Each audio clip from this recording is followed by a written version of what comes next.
Welcome to In the Spotlight. I'm Eric Townell. My guest today is Sean McLeod. He's Artistic Director and Choreographer of the New York Institute for Dance and Education. Welcome, Sean. How are you? To be with you. Good, good.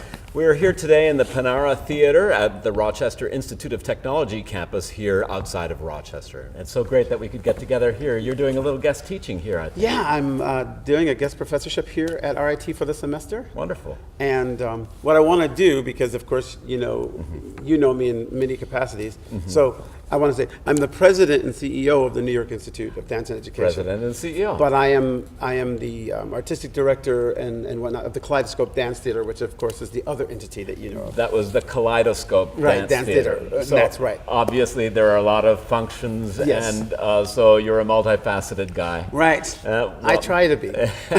So is there a website where people could go and learn about all of these? Absolutely. There is NYIDE, New York Institute Dance Education.com, and there it actually has links to all of the different divisions or sister companies of the institute. Fantastic. Fantastic. So it's so great, and last time we performed together, you came with a dance company, and that was just marvelous to work together with you on that. It was a very musical performance, and since then I understand you've really been traveling very widely. Yeah, we've been traveling almost nonstop, and in fact we're getting ready to tour to Italy at the end of the month. We just got back only seemingly hours ago from Dallas, from the International Associations of Blacks in Dance Conference. In which I had the opportunity to be a presenter and teach a series of master classes and do some scholarly work around Black dance. Its contributional value to today's society, and certainly in this climate right now, and figuring out how to make certain that there's equity. Yes. Right. Sure. And so that's really incredible work, and I'll give a little acknowledgement to my colleague and sister Denise Saunders Thompson, who is doing really great work and actually was just promoted to the president and CEO of that organization.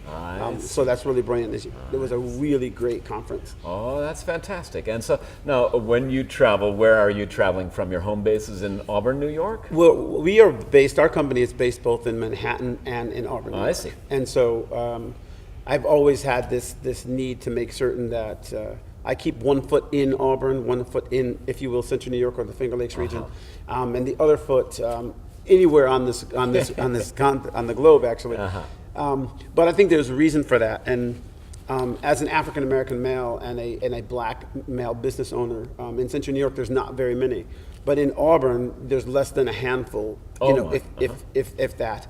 And when it comes to artistic organizations, I'm potentially the only one. And so if I were to leave Auburn, then literally there would be no footprint, and there would be an entire sector of our societal community that doesn't have a voice. I see. Yes. And doesn't have an example, right. And doesn't have, if you will, an informational roadmap, to kind of get there. So we try to make certain that we've taken on that mantle to make certain that there's always some kind of example that people that look like me can actually do things on a more established and accomplished level. Well, that's wonderful. Now, you are a dancer and choreographer primarily. That's your background and that's your principal work? No, actually, I started as a singer. As a singer? I started as a singer and an actor. And then I went to the Conservatory of Dance at Purchase. I see. One of the leading conservatories in the world. That's the State University of New York at Purchase. Absolutely. And of course that opened up all kinds of national, international opportunities. And then in my ascension to the top of, if you will, the New York Institute of Dance and Education, that really was an organization, a company that was formed to simply say that the arts can help unbelievably well in corporate America and them delivering the messages that they need. I see. It really is a communication company, right? And we recognize that artists, right, directors, choreographers, writers, we're really good at messaging. Yes.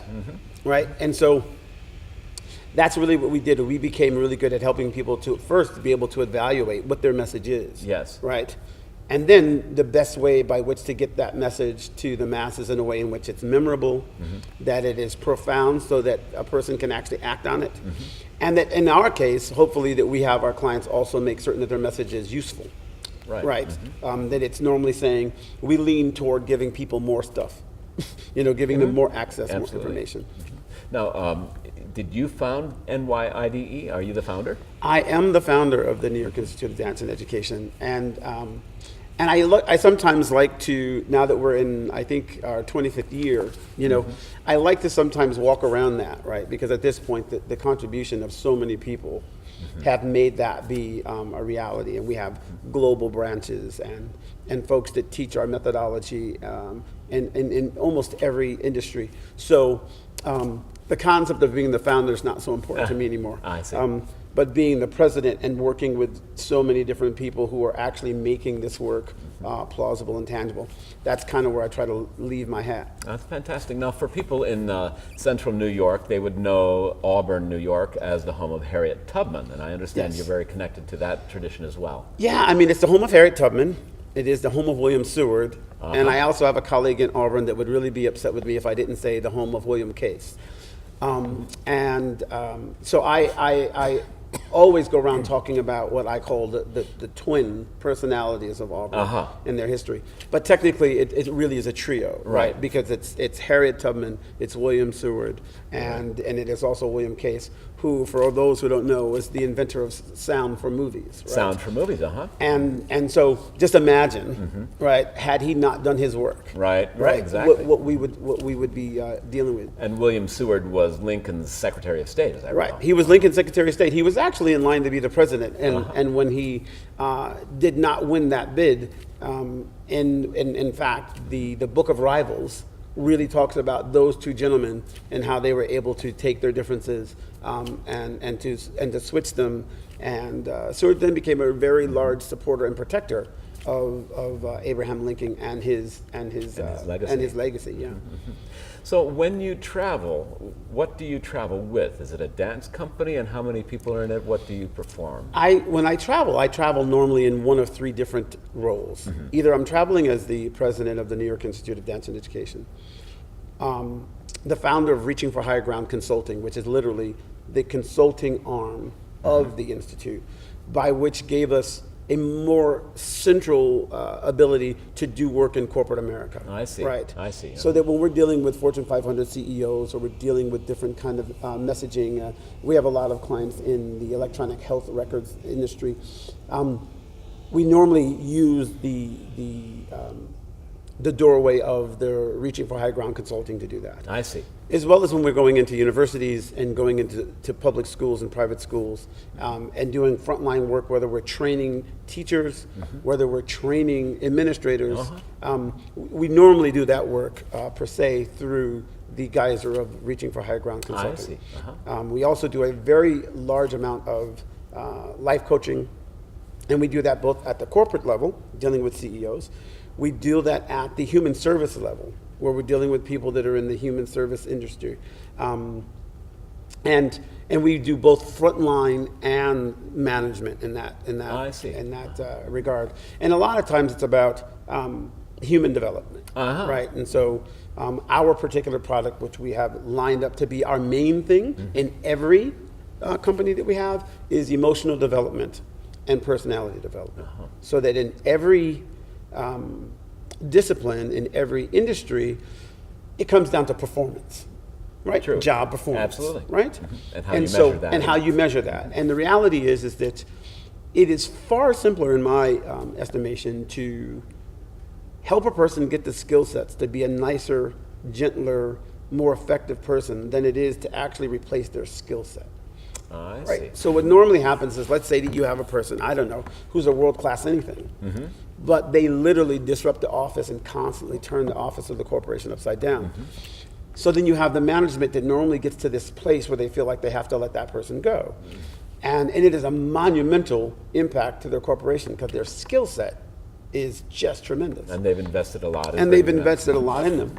Well, one of the things that my team and my company does is come in, and we can sometimes save a lot of pain and economic heartache by literally training the person on the skill sets that it takes to be a more engaged person, a nicer person, a more thoughtful person, and then also becoming a much better at their job performance. I see. Because of these things. Uh-huh.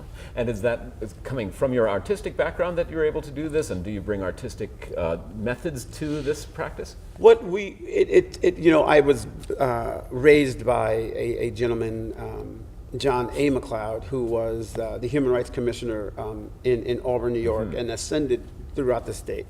And so I had this entire civic and activist kind of upbringing about being concerned with other people's plights.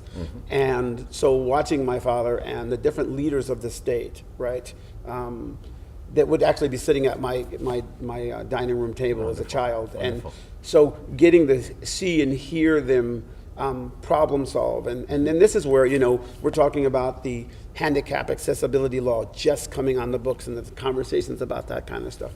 Really making certain that job sites, that are construction sites and things of that nature were integrated, and that black people and then of course women several years after had access, right? And that there's a process of access that allowed them to finally potentially move into this place called equity, right?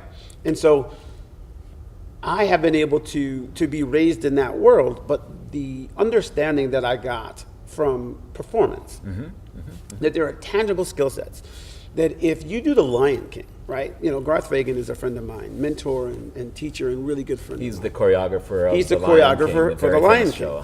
So just imagine what Garth had was an idea, and Julie Taymor was like, I have an idea. Right. Garth's job is to come in and take that idea, and then from a movement standpoint, of course, is to make every single person that's moving to be able to focus on a single idea and deliver it. Yes. Right? Right.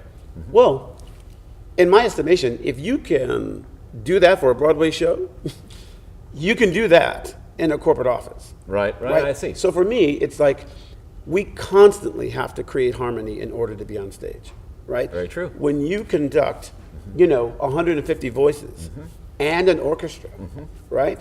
You can turn around and have 200, 300 people, all individuals, all with their own thoughts and their own beliefs, and willing to actually fight for them. And your job is to bring them into perfect harmony so that the thing that you as the conductor or the director of the show or whatever that person has said is the singular goal of delivery that we make happen. So it was my estimation nearly 30 years ago to try and to isolate what were those skill sets that allow for you or myself or Yo-Yo Ma or or Herbie Hancock, whomever. What is that thing from the performing arts that allows for us to almost instantaneously walk into a space of absolute strangers, incredibly accomplished, which means somewhat of an ego in tow. Right, they have a lot of ownership in their Absolutely. own performance. And immediately, you have to get them to buy into your message, to buy into your communication style, and to deliver, right? For our bosses. And we have the most diverse bosses in the world, and they're called an audience, where 2,500, 5,000 people walk into a theater, all believing they know more than you. They know the story already. Absolutely. And you have to tell them in a story in a way in which they remember it, that's innovative so they'll come back, right? Touches on the things that make them tingle, right? And that they'll go tell somebody else so that somebody else will come back. Tall order. It's a very tall order. And we do that as a day-to-day requirement of our existence in the leadership of the performing arts world. So it was my assertion that if I could actually do clinical work to extract what are the lessons, what are the skill sets that allow for us to be able to extrapolate these abilities, then I could take those and I could apply those in corporate America. I see. And so 30 years later, here we are. Ta-da! And so that allows me to be, it has allowed me, I should say, to be an executive life coach. I have learned that whenever I go in to help a corporation, I ultimately have to help the CEO. In order to help the CEO, I have to help the CEO's family. Uh, In order to help the CEO's family, I have to help the individual members of the family to understand what are the issues in their lives. And literally, if I'm going to save the corporation, or in fact, if I'm going to contribute to the corporation, I should say, not save it. If I'm going to contribute to the corporation to make that be a better environment, it is absolutely normal that, that I will have to actually do work with their family as well. And when I'm able to bring the different family members into a sense of harmony with the leader of the corporation, all of a sudden, he's not bringing baggage when he comes into the office. understood. And then we do that same exact process for all of the senior management, all the middle management, and then the frontline management. 25 years ago, if not just a tad more. You know, I'm a choreographer. I'm considered a world-class choreographer, and I'm having to ask myself the question: what happens if I can't dance? You know, what happens to my livelihood? What happens to my ability to take care of my family if I can't dance? And it wasn't a scary question as much as it was an honest and necessary question. Yes. And you know, and I'm very fortunate. Like, I'm over a half a century old now, and I still dance. They say quite well. So you know, I think that I'm getting some years that perhaps I didn't consider. But in that same regard, I had to figure out how I could do this other thing, right? And my objective was never to leave the arts. That's the objective, right? I see. I don't think that a doctor has to leave medicine, right? You know, so then I shouldn't have to leave the arts. Right. Right. Right. But doctors do have to be innovative, right? They have to keep up with techniques. Right. The cure from last year is now different. The approach, right? Same thing with electronics, right? True. You get all these version updates and whatnot. So I felt that as a dancer, as a choreographer, I needed to make certain that I was updating and potentially helping the industry to update. Yes. But outside of being a dancer, like I said, I started off as a singer. I had the fortunate privilege of being a child actor, and got to work in a professional house called the Merry-Go-Round Playhouse. Oh yes, Merry-Go-Round Playhouse in Auburn, New York. So I grew up in the Merry-Go-Round Playhouse, and that world was my playground. Ah, wonderful. So, you know, at one point I was part of the original, you know, the Act Wagon, right? And with the Act Wagon, the objective was they had professionals from New York, some from around Central New York, and they also had real children that were in the Act Wagon. Oh, yeah. So now the Merry-Go-Round's Children's Theater actually is all adult actors, right? Yes, that's right. But at its inception, it actually had professional adults, and it also had children actors. And so myself and some of my different childhood friends who have gone on just to be juggernauts, either in the arts or and certainly in business, Robert Forsman is one of them. We used to be able to, you know, get out of class, you know, and get a tutor or somebody with, you know, this kind of thing. And so I was raised in not just being able to act, but I was raised in the mechanics of what it took to build the entire sphere that allowed for us to act. Right. So by doing that, I started seeing this mechanical process. And that process was called business. Right? There's an entire business, because they're going to have a meeting, and I might, you know, myself and Greg Wanamaker and Robbie, we might be running around, you know, horse playing, and we run into a meeting, and they're talking about the economics. Right. You know what I mean? Of how much to is make that? the art form pay. Absolutely. Sustain itself. Yes. So then you start to realize this other portion. So like I said, about 25 years ago, I had to figure out how I could make a living, and so I recognized that there's all of these skill sets that come from the performing arts, and if we translate those skill sets into corporate America, we package them so that they're tangibly understood. Yeah. They're easily implemented if a person knows to use them, and you create value for them. You say, this costs this much, and this costs this much, and that costs that much, and then you prove the value in that cost. Right? That you literally could be on par with any doctor, with any master of any other industry. And that is certainly what came to pass. So now I get to work with some of the leading minds in the world. And so, yes, I am the leader of a dance organization. But I would dare say 60% of the time I'm actually traveling the world as a corporate personality that is actually working on helping folks with the process of leadership, running their corporations, and understanding how to communicate innovatively with their workforce to get them to have a higher sense of productivity, a higher sense of almost, if you will, loyalty to the corporation. Right. Investment in it. Investment in the corporation, and doing that in a manner that is beneficial, incredibly beneficial for the employee, as well as incredibly beneficial for the executives. Because I would love to think that I bring equity and harmony wherever I go. Right. Now, are you still teaching dance, and what happens in New York City? For instance, you mentioned a twin base there. Yes, I still am teaching dance. I teach class, several times a week. Oh. And it's very funny is that I will literally walk out of a, multi-million-dollar meeting, and I will put on my sweats and I'll walk in, and I will do tours, right? Right. And I think that gives me a sense of true balance. I see. It gives me a sense of true balance, because when I'm in a dance class, you get constant interaction with failure. Yeah, with failure, isn't it? Right.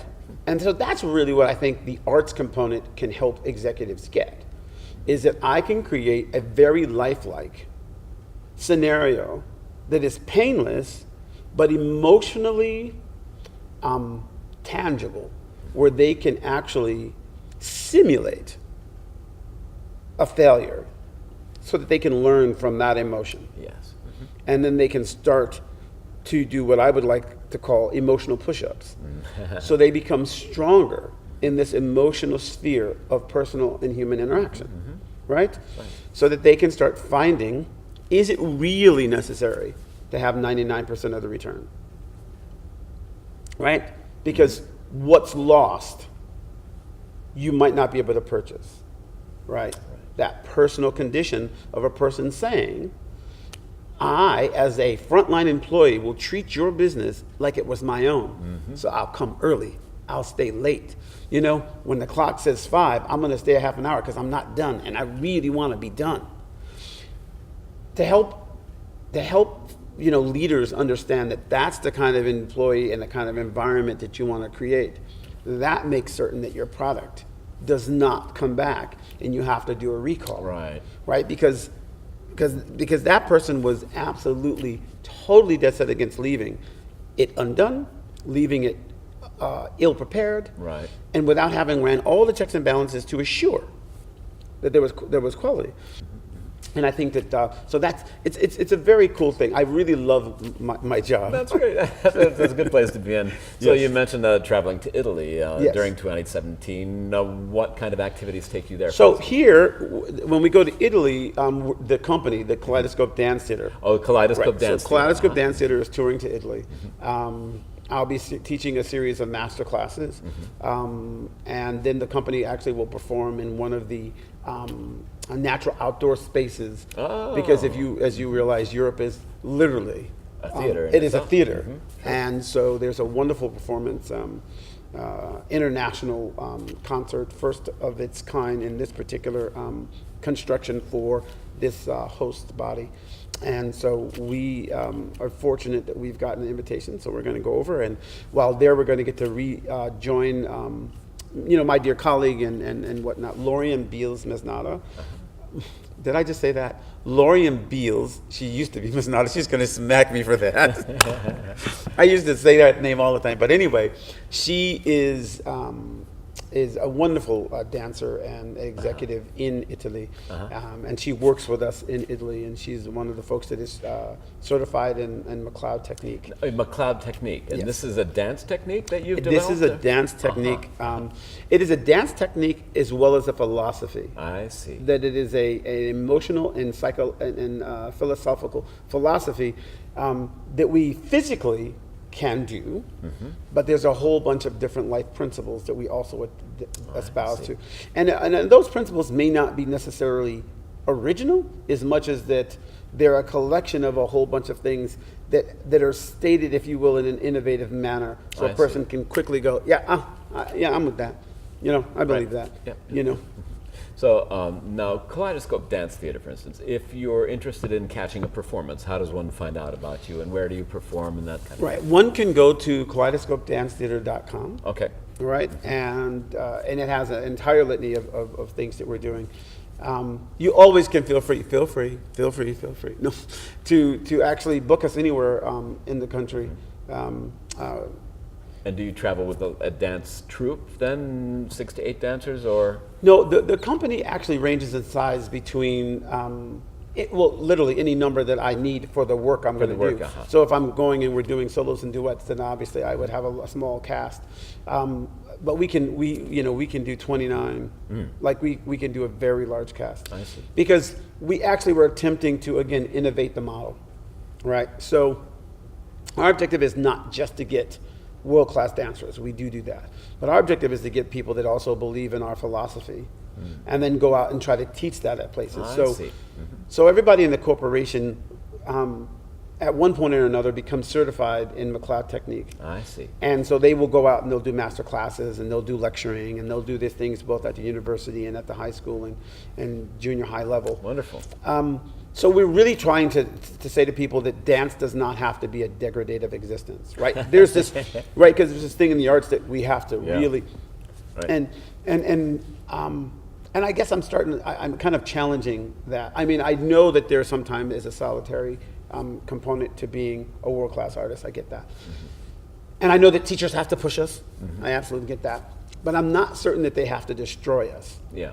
Right? Because you know that whole concept that we have to rip them apart and then we put them back together again. And I'm just like, well, can we just skip that part? Right? You know, can we just get to the building them part?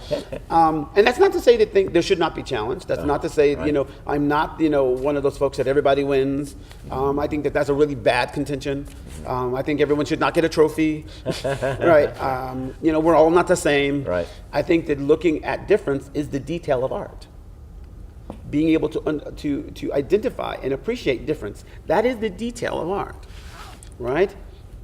If in fact we do not sequence with pitch, rapidness, then it's not music. It's noise. And noise is nothing but sound that has no stop, right? Music really is the lack of sound in between the noise. That is what shapes into music. Right. So for me, I really believe that what we need to do is help people to recognize that the concept of having attributes of accomplishment is not a bad thing. Right. And we know that intrinsically. I mean, literally, we know that. But we've been bamboozled, I'd say, the last 25 years, right, to believe that that's not the case. In fact, I would argue this. Every single generation, perhaps since our first American generation, has said, I'm never going to be like my parents, right? Like, I don't want to be like my parents. And then they would be. And then I don't want to be like my parents. I think the problem is that my generation actually succeeded. I think that we didn't want to be like our parents, and we weren't. Our parents were consistent, we weren't. Our parents held their children to a standard, we didn't. You know, our parents said, no, it's okay to fail. We said it's not. So all of those things, we always say, I want a world where no one ever gets in trouble. And we actually did that. And because of that, we've taken the detail out. There's no detail. And when there's no detail, there is no art. And the greatest art that we all, as humans, have is called the art of life. Right? Where we all, and in order to do that well, we have to live it in full color. And it must have depth. And whatnot. And then life is so robust. Outside of that, life is scary and boring.